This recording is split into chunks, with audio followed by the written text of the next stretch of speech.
Hey, it's Clay, and this will be a video chart on ticker symbol ANY. We will take a look at the 30-minute time frame.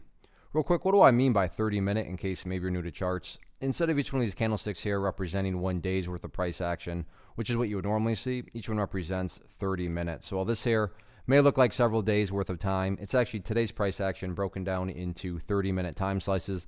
I like through this time frame. I think it's a good job of telling the quote-unquote story of the price. And this situation makes mapping out a very logical question quite straightforward. And that question revolves around the fact that today the price made a nice move. Now, yeah, I realize it did pull back quite a bit from its highs, but when you stop and consider where the price was at its lows not that long ago, and now you consider where the price is right now, sure, it could have been better, but still, relatively speaking, the price did still work its way upwards. And this all leads to the valid question of, but is there any sort of true power behind this price movement? Is there any sort of genuine strength, or is this just some sort of knee-jerk reaction, dead cat bounce type move? I have no idea, but like I said, by using charts, we can make answering that question very straightforward. And in my mind, it all revolves around a single area, and that area is down here at $2.20. Why is $2.20 important? Well, hopefully we can agree on the logic that price movements with genuine strength, with true power, the price is going to make progress forward, right? The price is not going to go back to where it was. I'm assuming you're saying, hey, thanks, Captain Obvious. Of course, if a price movement is truly powerful, it's not going to go back to where it was. That'd be a total contradiction. Exactly. So with that in mind, think about 220.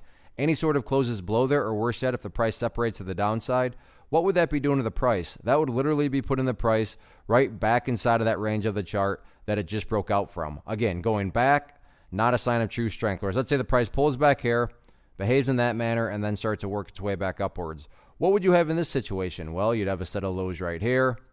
You'd have that low right there. If you envision each one of those as stair steps, well, hey, now you have stair steps progressing in the upwards direction. And again, that's the name of the game. That's what a truly strong move is going to do over time. It's going to make progress forward. And in this situation, I'm just defining and quantifying that progress point as, once more, $2.20. What about areas of resistance?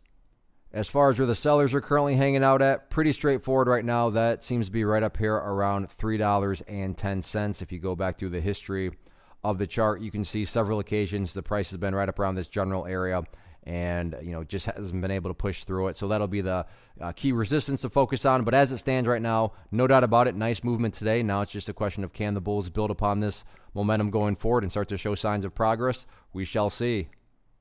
One of the biggest questions that I get is, hey Clay, how do you find the stocks that you trade? So what I've done is put together a free resource guide where I talk about the tools that I use to locate stocks that I find interesting and think may have potential. So if that sounds like something that could add value to you as a trader, then click on the image that is up on the screen right now and I will email you the guide. The guide itself is very short and to the point, and best part, it's completely free. Thanks for watching the video. Let me know if you have any questions.